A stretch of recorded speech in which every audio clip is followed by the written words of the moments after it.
Please accept our humble obeisances on behalf of everybody in the group who have joined and are about to join. Prabhuji, we are reading the Srimad Bhagavatam. We are on Canto 1, Chapter 15, which is the Pandavas retire timely. And the text for today is text 25-26, Prabhuji. Prabhuji, thank you for your time and association and making yourself available on such an important day. So thank you. We really appreciate your dedication for this group, Prabhuji. Thank you, Mataji. So read the two verses which you always recite before reading Srimad Bhagavatam. Narayan namaskrityam naram chaiva narottamam divim saraswatim vyasam tato jayam udirayet nashtaprayeshu abhadreshu nityam bhagavata sevayam bhagavate utam shloke bhakti bhavtina ashtaki. Om Namo Bhagavate Vasudevaya. Om Namo Bhagavate Vasudevaya. Om Namo Bhagavate Vasudevaya. Text 25 and 26. Jalo khasham jale yadvan mahanto danti aniyasha durbalan balino rajan mahanto balino mitha evam balishte yadubhir mahadbhir isaran vibhu yadum yadubhir anyayam bhubharan sanjahara ha. Translation. O King, as did the ocean of the bigger and stronger aquatics swallow up the smaller and the weaker ones, so also the Supreme Personality of Godhead, to lighten the burden of the earth, has engaged the stronger Yadu to kill the weaker, and the bigger Yadu to kill the smaller. You can read the purport, Mataji.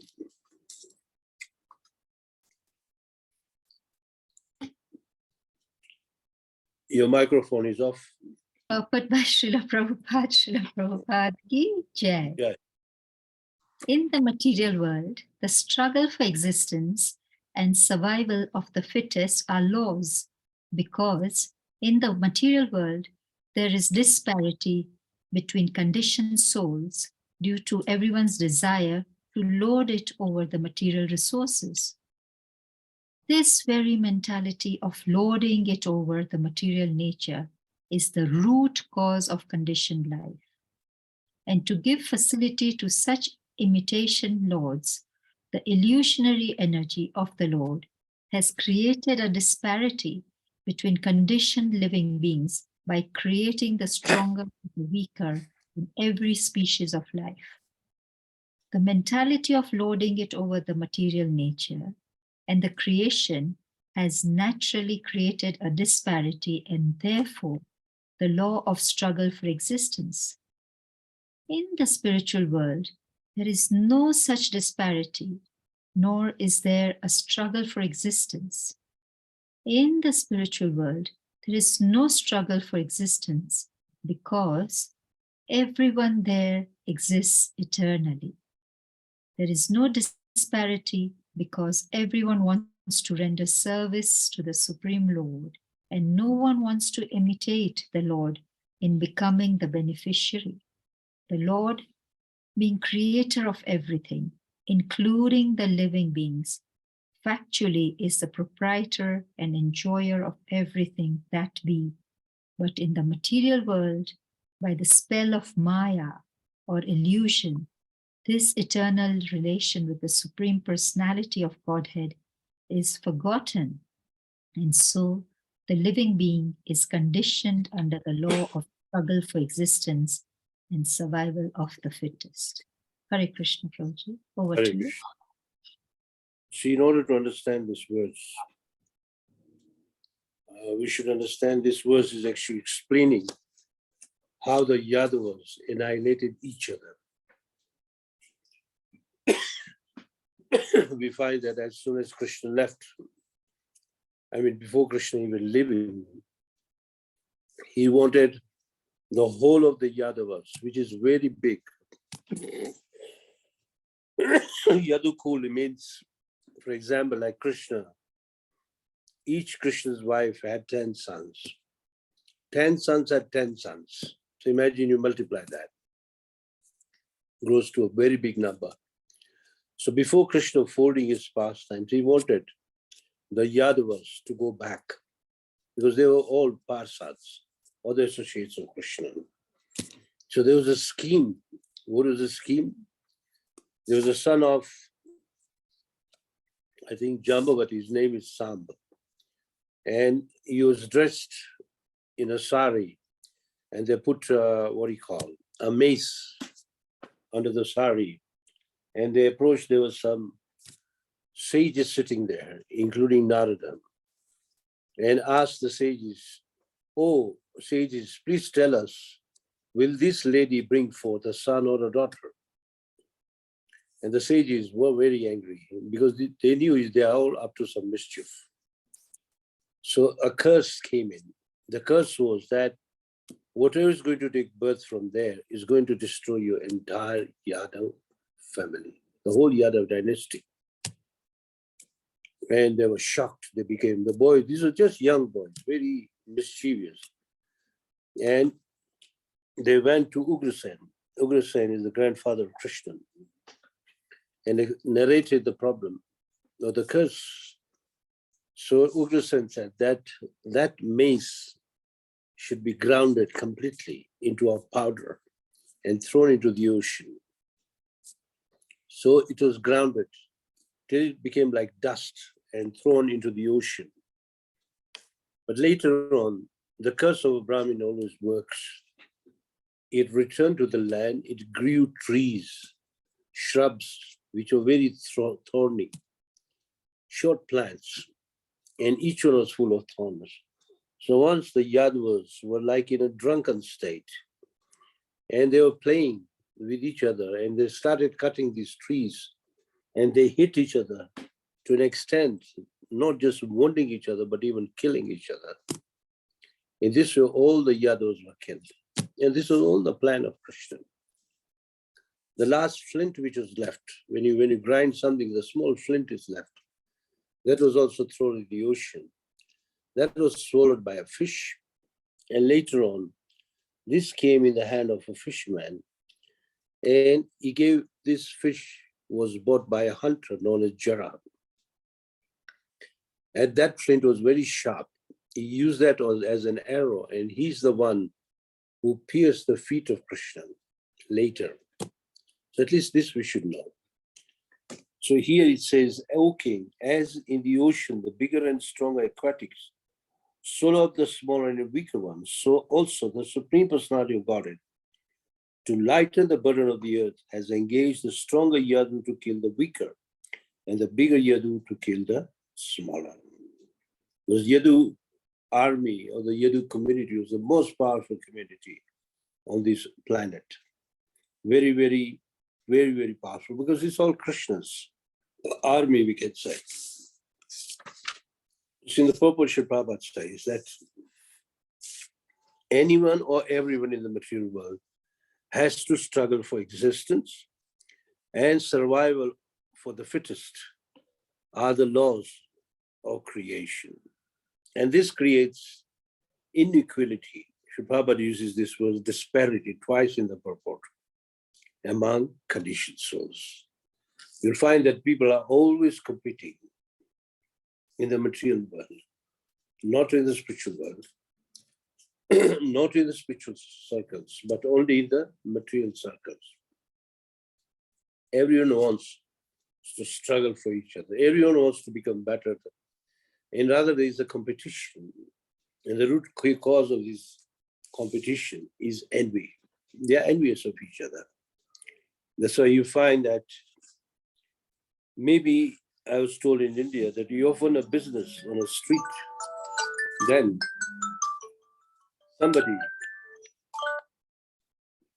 somebody will open another business next to your business and compete with you. This is the way people compete, and they won't let you do business. So to do business in India is very difficult. And I know it's practically everywhere. I even recall when I used to be a working person, and where I used to work, it was the biggest shop in East Africa. And we had the best display, the what do you call it? The windows which are on the street. We had the best display. So people used to come and see the windows. They'll drive just to see the windows. The window dressing was done by myself. Now there was another shop which was opening.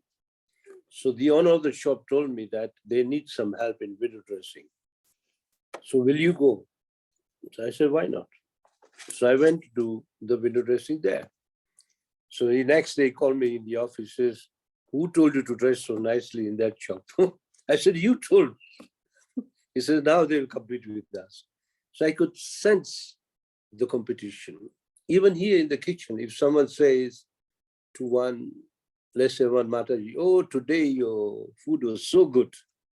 I know that another lady who might hear that comment will try to cook still better. It happens even in the temple.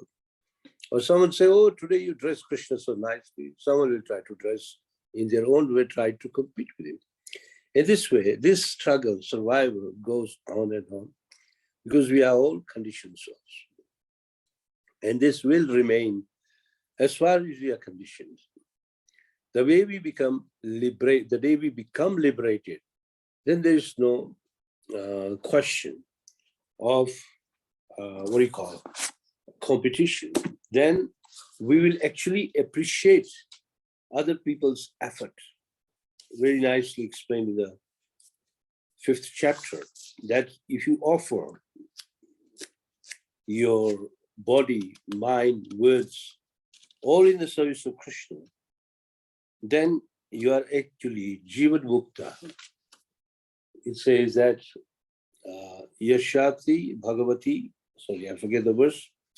It says very clearly in the 5th chapter that once you offer all your, whatever you have in the service of Krishna, then you become a Jivan Mukta. Jivan Mukta means a liberated soul. And to become a liberated soul, you have to offer 3 services in the service of Krishna. First is your own body, which means all your senses. Number 2 is your mind. The third one is words. Manasa, Vacha, Geha. So in this way, one can come out of this conditioned state.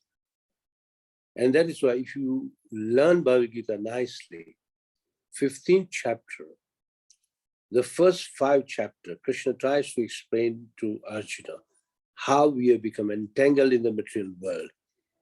It's like a tree. And he gives the example of a banyan tree.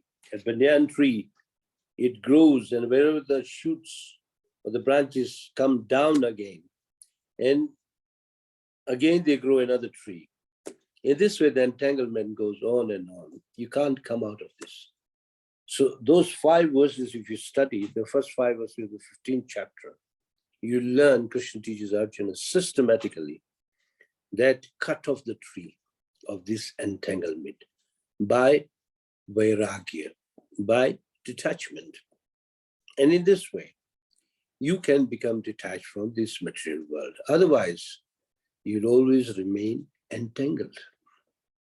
I don't know, last time, did I tell you the story of king known as Bharatri? I don't remember. Did I or did I not? This story is able to teach you renunciation.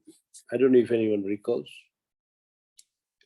Because I gave the story, I can't remember whether it was Eldred class or some other class. Anyway, I can just repeat it.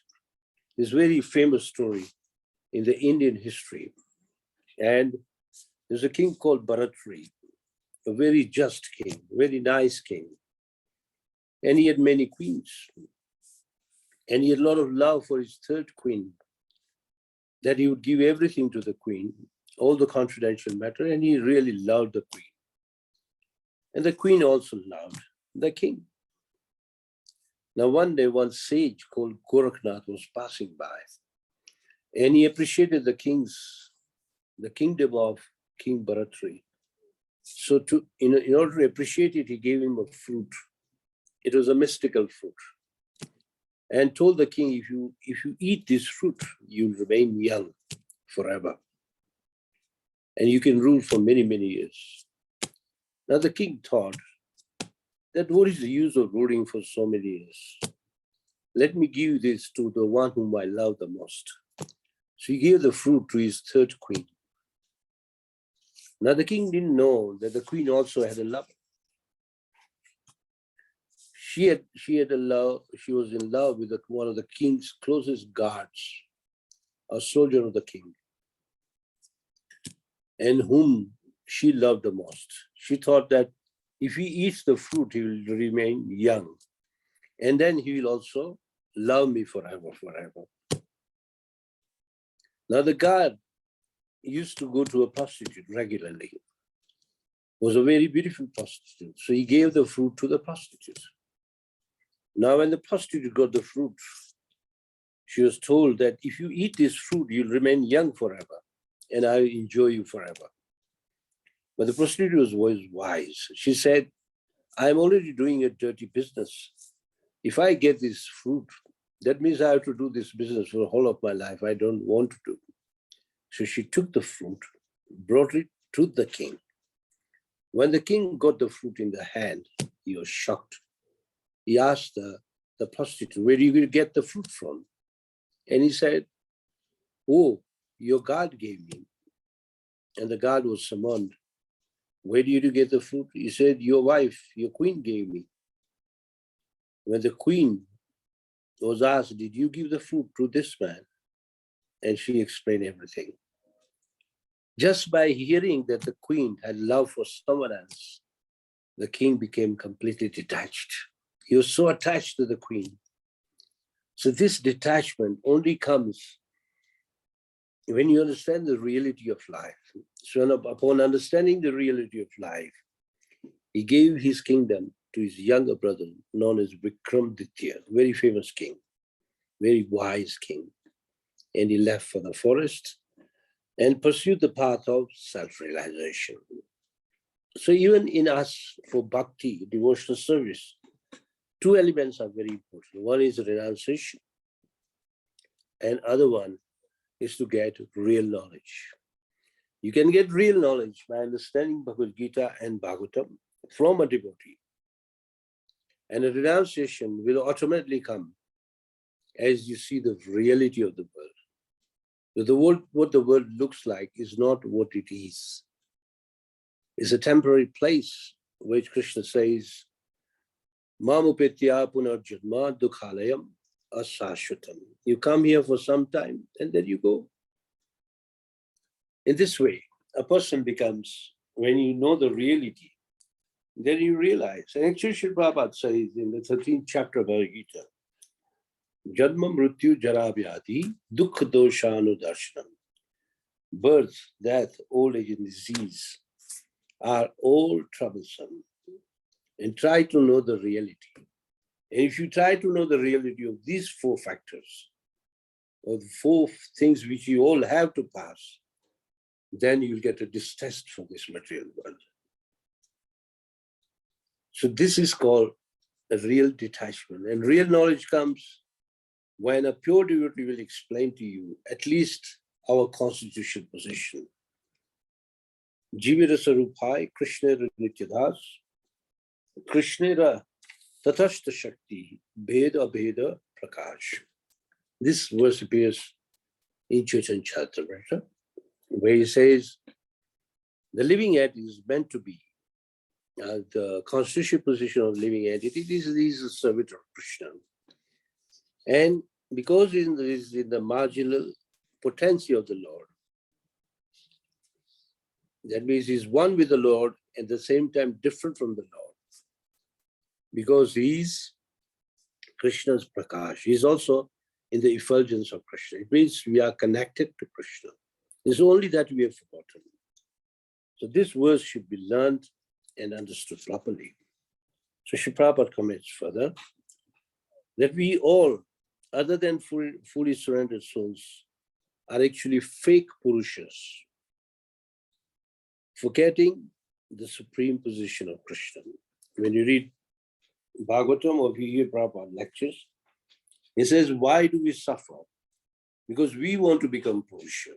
But in the whole of creation, there's only one Purusha, and that is Krishna. We all belong to Prakriti in the material world. We find that Purusha means the enjoyer. And when we try to become enjoyer, then we become conditioned. So people ask a question, why do we become conditioned? Because we want to take the place of Krishna. Sri Prabhupada says, when one is in Maya, illusion, then he becomes covered, completely in illusion, or he is thrown away, far away from Krishna. And at that time, he thinks that I am the enjoyer. I am the Lord of all thy survey. And he thinks, because I have so much, I'm God. And such illusion, the highest level of illusion is to think that I am Purusha, I am supreme. But Krishna says very clearly that I am the Purusha, not you. Bhoktaram yagyatapasham sarvaloka maheshwaram suridam sarvabhutanam gnatva mamshanti richati.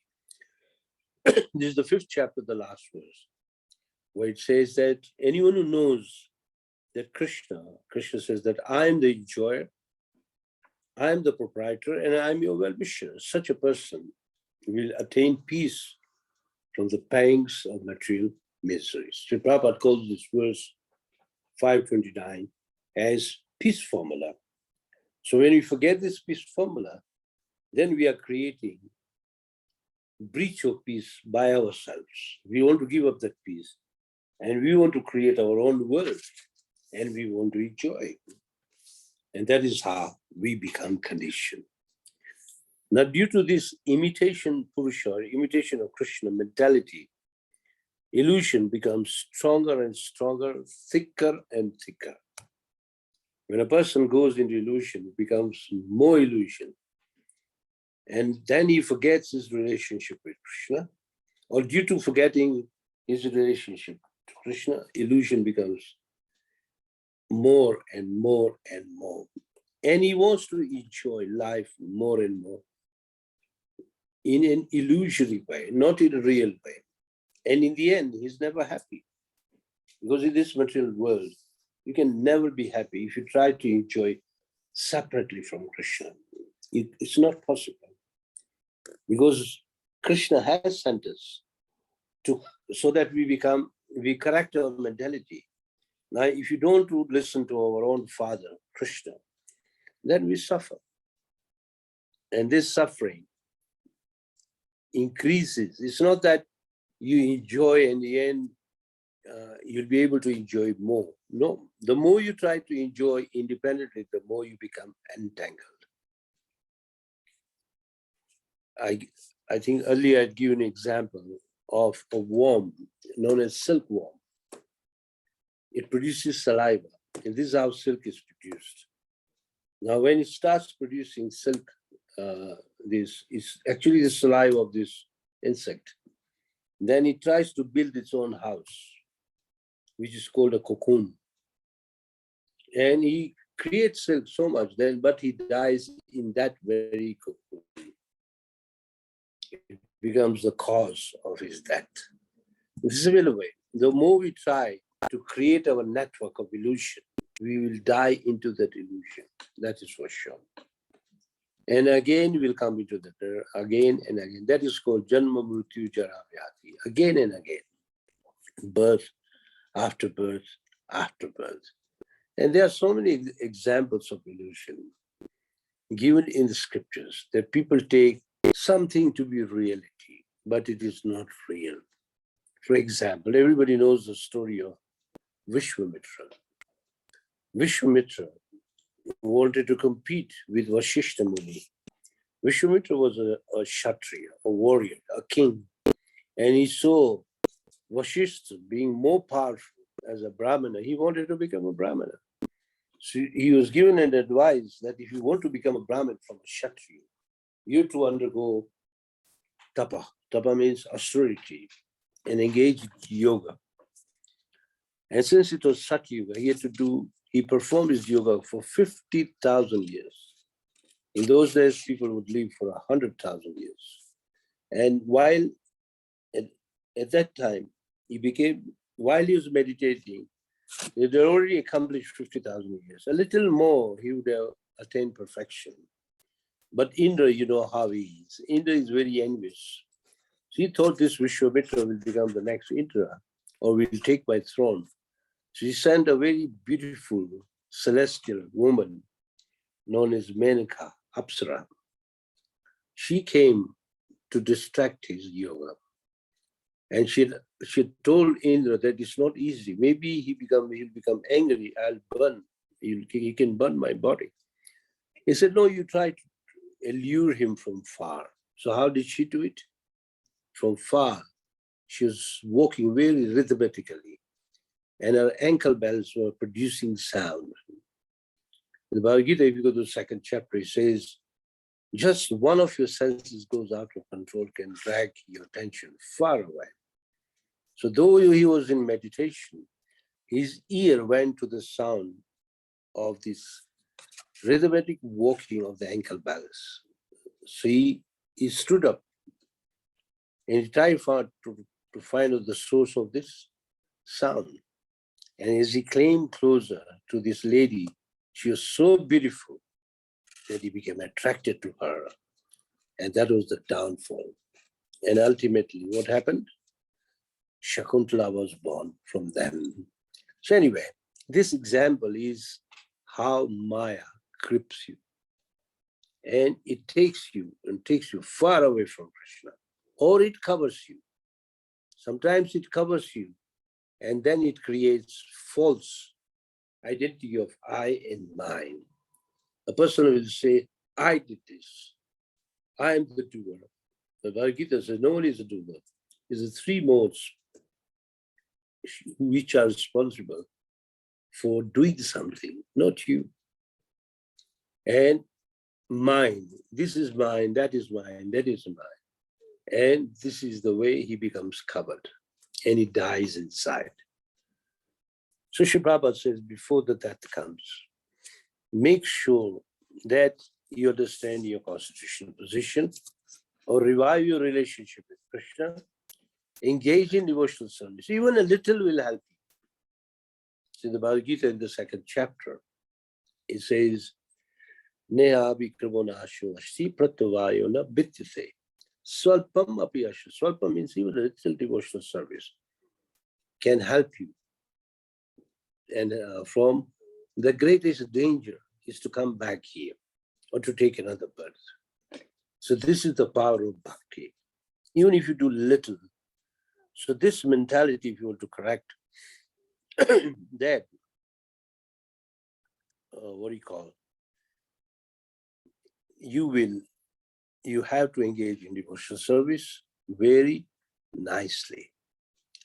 Sometimes nicely, sometimes may not be even nicely. Like most of us in ISKCON, at least two things we do is hear Bhagavatam, Bhagavad Gita, and we chant Hare Krishna.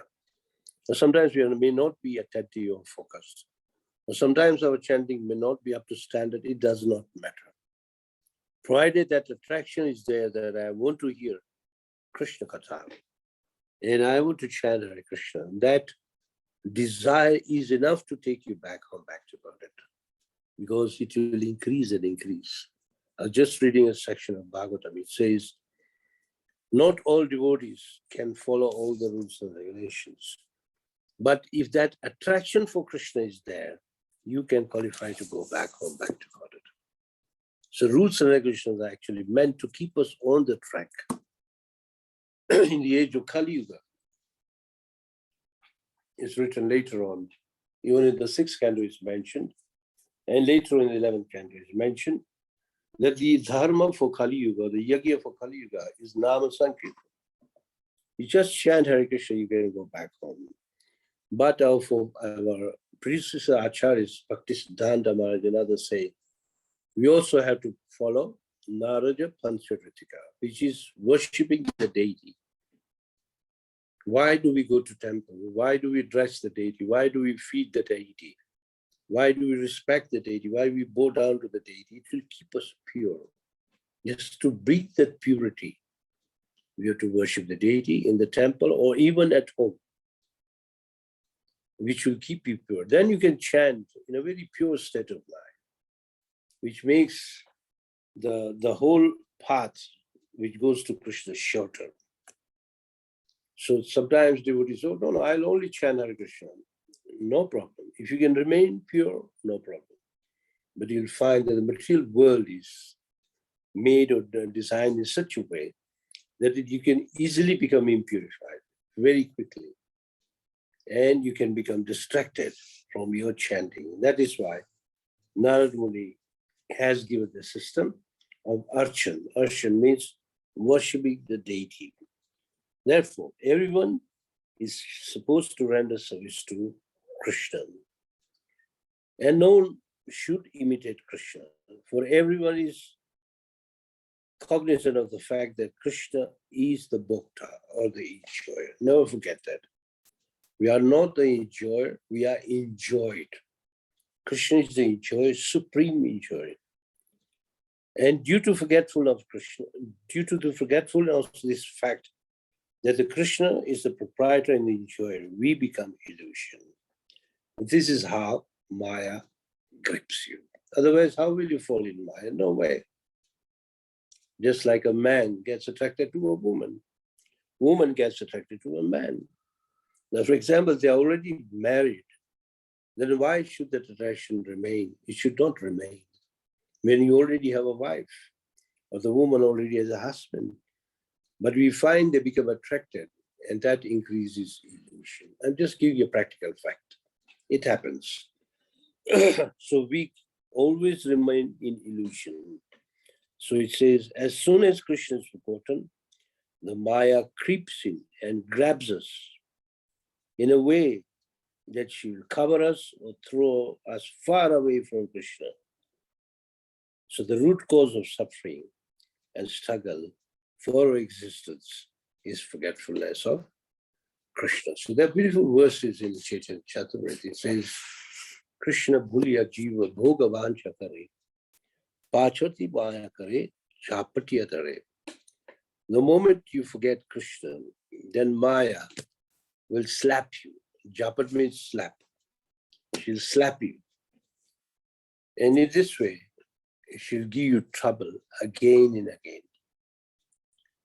In other words, it says, Krishna Bahirmukha, what do you call it? As soon as one turns his face away from Krishna, Bahirmukha, or he thinks he's become Krishna, then he's attacked by Maya. But Krishna is so merciful that he's given us Veda and Purana. He's given us Vedas and Puranas. If you take shelter of Vedas and Puranas, at least we'll be able to analyze what is Maya and what is Krishna. So these two things should be understood very nicely. Two truths are in front of you. Maya is also truth, though it is an illusion, but it's also truth. Just like there is you and then there is your shadow. You cannot say shadow is fake. Can you say shadow is fake? No. But shadow can only appear when you are in a lighted area. Then you see your shadow following you. If you walk, the shadow will come with you. An intelligent person will ask, who is that person walking with me? It's your own shadow. But if you try to look towards the sun or the source of light, or you go closer, then the shadow becomes smaller, smaller, smaller, and may disappear. So as we come closer to Krishna, then there's no question of becoming illusion, no question of going into so many miseries of this life, and no question of coming back again into this material world. Having understood Krishna, anyone who knows who is Krishna will never come back. And the process is bhakti yoga. After all, what is bhakti? Bhakti means purification of our senses, because our senses are attracted towards illusion again and again. So we have to purify our senses and use those senses to serve Krishna. We all have senses. We have eyes, we have ears, we have nose, we have mouth, we have tongue, we have skin, hands, have legs, and so many other senses. All are property of Krishna. So we have to use in the service of the honor of the senses, Rishikesh. Senses are called Rishik. So he says, Sarva Upadi Vinirmukta Tatparatvena Nirmalam Rishikesha Rishikena Sevanam Bhakti Uchite. So if you want to recommended bhakti means use all our senses in the service of Krishna. And we have various senses. And Bhakti Yoga is designed, or is a science, which actually teaches you, or as you practice, you realize and try to analyze that Bhakti Yoga means when all our senses are deployed in the service of Krishna. And because nothing can help your senses to purify other than Bhakti. Sometimes devotees say, okay, I'll do fasting, I'll do what you call, I'll take some extra measures. Nothing can work. Simple thing is use your senses in the service of Krishna. And that is why we hear the example of Maharaj Amrisha again and again. So if anyone has Bhagavad Gita, can go to the second chapter, verse number 61. There are 3 verses in a line. So you don't need to read the verses. Don't need to read the verses. Just read the translation. If someone can do that.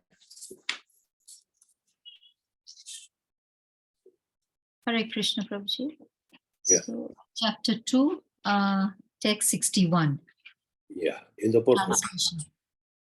One who restrains his senses, keeping them under full control, and fixes his consciousness upon me, is known as a man of steady intelligence.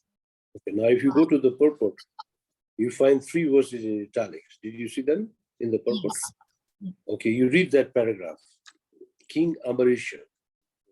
King Amrisha fixed his mind on the lotus feet of Lord Krishna, engaged his words in describing the abode of the Lord, his hands in cleansing the temple of the Lord, his ears in hearing the pastimes of the Lord, his eyes in seeing the form of the Lord, his body in touching the body of the devotees, his nostrils is smelling the flavor of the flowers offered to the lotus feet of the Lord, his tongue in tasting the tulsi leaves offered to him, his legs in traveling to the holy place where his temple is situated, his head in offering obeisances unto the Lord, and his desire in fulfilling the desires of the Lord. And all these qualifications made him fit to become Matpara, that devotee of the Lord. Uttam Bhakta. Yeah. These 3 verses should be meditated upon practically daily and ask a question to ourselves. Are my senses used in the service of Krishna? If yes, you are a devotee. If not, we should try to use as much as we can. Today there was a very big argument brought by one person, not an argument, a discussion. He says, I am a working person. I have a business.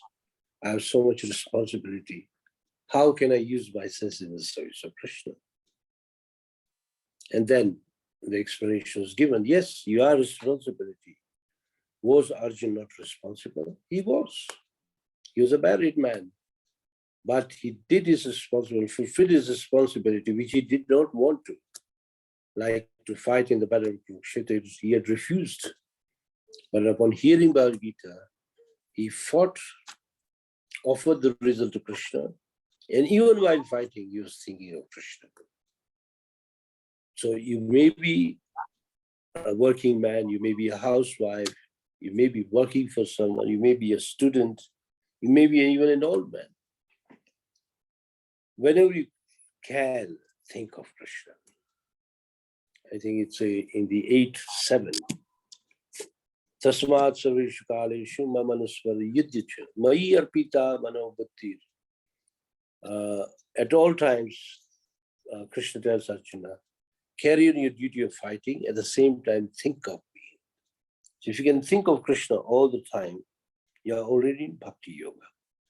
And such a person will qualify to go back home, back to Godhead. And the same person asks a second question, when will my responsibilities get over? Well, the answer is, they may not get over. But your responsibility to think of Krishna is a new responsibility you have to take. That is what we told him. That your responsibility is to think of Krishna. And at the same time, carry on your responsibility. We're not telling you stop your business. We're not saying close your shop and come and sit in the temple. No. You do your duty, whatever it is, but think of Krishna. And Sri Prabhupada says, to facilitate our thinking of Krishna is to chant Hare Krishna. Hare Krishna, Hare Krishna. Krishna Krishna, Hare Hare, Hare Rama, Rama Hare Hare. So when you're doing Hare Krishna, then that person also said, but that will become mechanical. It doesn't matter. As far as your tongue is vibrating Hare Krishna, it is equivalent to remembrance of Krishna. Hare Krishna. So the main point of this purport is, the moment you forget Krishna, the struggle in the material world begins. And it's the law of the world that you have to work for the survival of the fittest. The verse is meant to explain to us how even the Yadavas, the powerful Yadavas, were attacking the less powerful one. The bigger were attacking the younger one, till they finished each other and killed each other. It was all, this all Arjun remembers what actually happened. He's narrating this to Yudhishthira. And the next verse will explain how he recovers and becomes composed by taking shelter of Bhagavad Gita, is the next verse. Hare Krishna. So time is up here. Any questions, any additions? If you like to add something. Hare Krishna. Thank you very much, Prabhuji, for this session today. Are there any questions or comments? Prabhuji, maybe I can ask a question. Prabhuji, you said that devotees at the temple, they say, okay, today he dressed the deity so well, so the other one would be motivated to do even better. So I think that is good. Even cooking, yes. Mataji did competition in spiritual life is healthy, not envy. Don't be envious of that. You always dressed well, so he's no good, and you become inimical to them. No, not with that angle. Well, there can be devotees who think like that, but we shouldn't do that. Spiritual competition is always healthy. Material competition, it will destroy you. Thank you for that clarification, Prabhuji. And then, Prabhuji, this detachment, sometimes people detach from things out of frustration. So is that real detachment, or No. what should the detachment be guided Rupa by? Goswami gives 2 words to explain this detachment. He says, Anashaktasya Vishayan Yatharam Upayunjita Nirbandhe Krishna Sambandhe Yukta Vairagya Uchate. Whatever you have, it can be anything. If it can be used in the service of Krishna, then that is real detachment. On the other hand, he said, Prapanchikaya Buddhya Hari Vastu Sambada Mumukshubi Parityaga Falgukha Vairagya Kapyate. He says, if a person tries to give up everything, this is not good, not good, not good, this can't be used, it means he's not really renounced. Whatever Krishna has given us can be used in the service of Krishna, because everything belongs to Krishna. Prabhupada gives the example of a microphone. People may say, oh, this microphone is technology, but why not use it in Krishna's service? A motor car, why not use it in service of Krishna? A big place, make it into a temple or a center and start preaching there. Why not? The property can be used in the service of Krishna. If you have a talent of singing nicely, you're a musical person, why not sing for Krishna? So everything can be used for Krishna. There's nothing. That is really detachment. If a person tries to detach out of frustration, it's not going to last.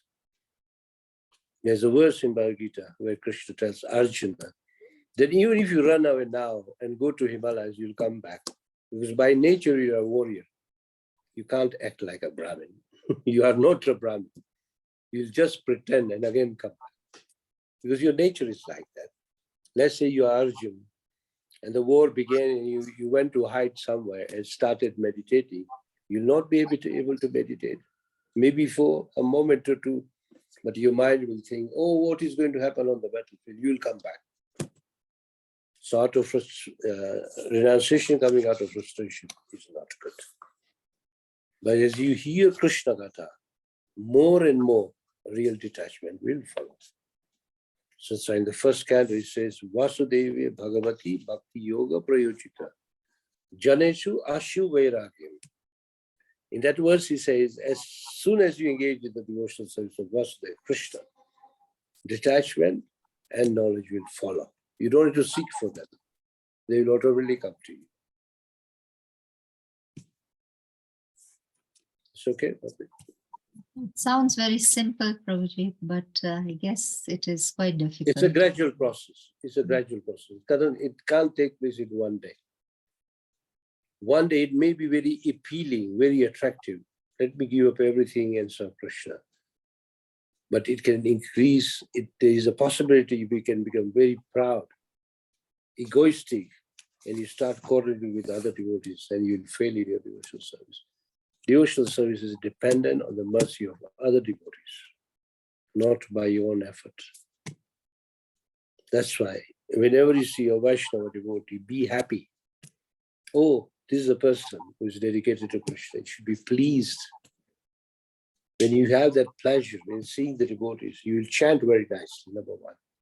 Number two, your relation will increase. And tolerate some things. Sometimes, even in devotee circle, there can be some misunderstanding, some verbal fights, or sometimes even physical fights also, let's say, but tolerate it.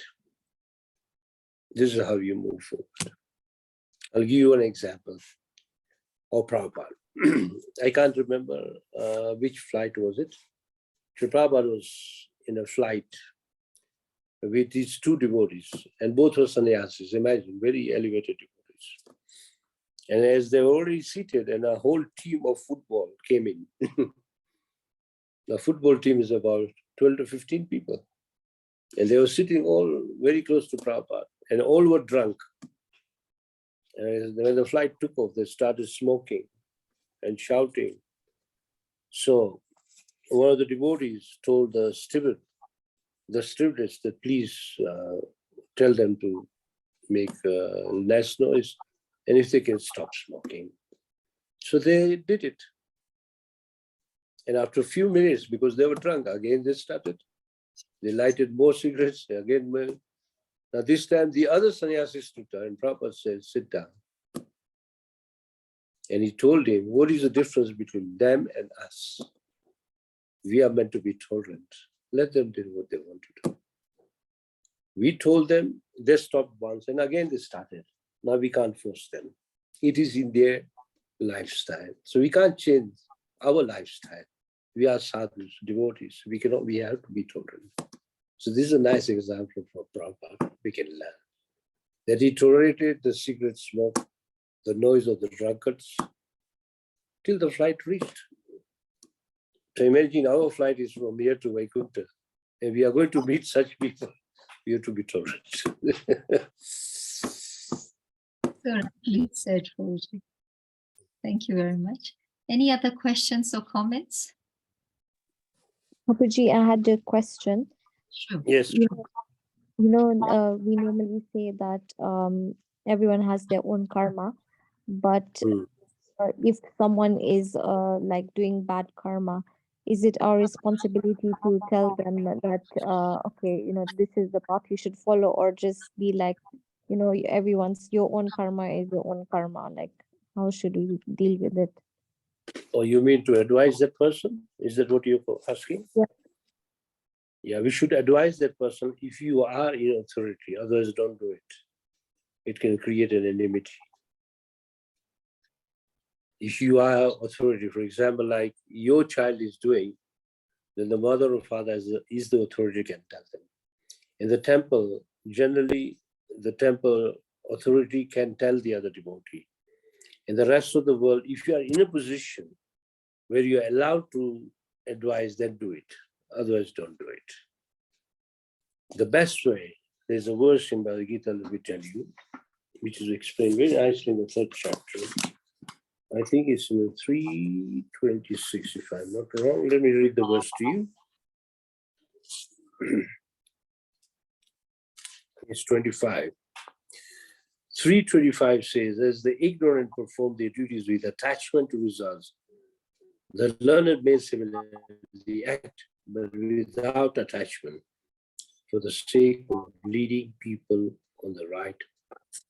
So if we can't advise them, we can lead them in a very nice way. You don't scream to them, you don't abuse them, you don't advise them, but you can say it in a way which is very, very pleasing. Prabhu or Mataji, please don't do this. It can be done better by doing like this. Today in our Bhagavatam class, the person who's giving the Bhagavatam class, he gave a very good example. He says when he joined the temple, in the beginning, in the temple, one of the things we learn is to remain very clean. And many of the people, or most devotees, take a bath at least twice in a day. Because you can't enter the altar if you're not taken a bath. So once his friends came to meet him, and he was a bit harsh on them. Oh, if you want to come here, you have to take a bath. Now imagine, a person who has come to temple will run away. He says, how can I take a bath and come to temple? They don't know the meaning of cleanliness. So you don't have to be harsh. Then slowly as you get used to, then you can tell your friend in another way that generally when we come to temple, we should be very clean. Because like I've taken a bath. Next time when you come to temple, take a bath. I'm giving you an example. So in this way, or let's say you are eating and someone is eating which is not fit for human consumption, like eating meat or something, you can tell them that actually you should eat vegetarian. It is so tasty and a big variety in vegetarian, which you can't get in that variety in your food. Test this.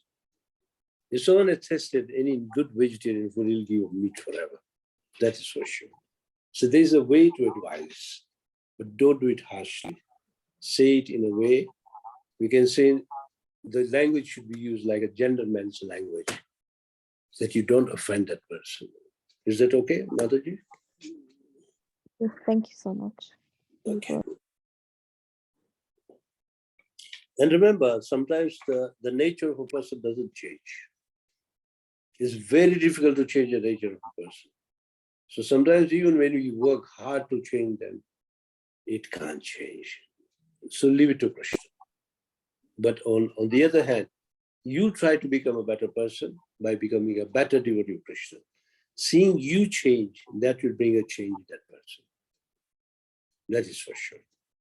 For example, like your own husband is a drunk, a meat eater, a gambler. Now to preach to your husband becomes very difficult. But when your husband sees a change in you, it will give some result to him and he will change. It may take time, but he will change. If not in this life, maybe next life, but he will change. Yeah? Because Krishna consciousness is so attractive. It's like bright sunlight. So anyone who is in darkness will enjoy bright sunlight. You have to remove them from darkness and bring them to bright Krishna. Krishna Suri Sama Maya Hai Andhakar. Bring everyone to Krishna. And then people will see reality. It's only in broad daylight we see things as they are. At night you can't see them. That is the meaning of Krishna consciousness. Is okay, Mataji? Yes, thank you so much. Okay, any other questions? If there are no more questions, questions or comments, I'll hand over to Path Prabhu. We have 2 more minutes, Prabhuji. Hare Krishna. Yes, Hare Krishna. Yeah. Thank you very much, Prabhuji, for a nice class. I hope there is no question, but the class is very simplified by Prabhuji and very nice examples of the different quotes. So thank you very much, Prabhuji, once again for your nice class. Also, thanks to all the devotees who are joining here. I request everyone to unmute yourself and chant Hare Krishna mantra for glorification of His grace. Rukma Prabhuji, please join. Hare Krishna, Hare Krishna, Krishna Krishna, Hare Hare, Hare Rama, Hare Hare Rama, Hare Rama, Rama Rama, Hare Hare. Vancha Kalpa Kalpatarubhyascha kripa sindhubhyev cha patitanam pavanebhyo Vaishnavabhyo namo namaha. Srila Prabhupada ki jai. Jai. S. Rukma Prabhu ki Okay, jai. Jai. Hare Krishna, Hare Krishna. Thank you, Prabhuji.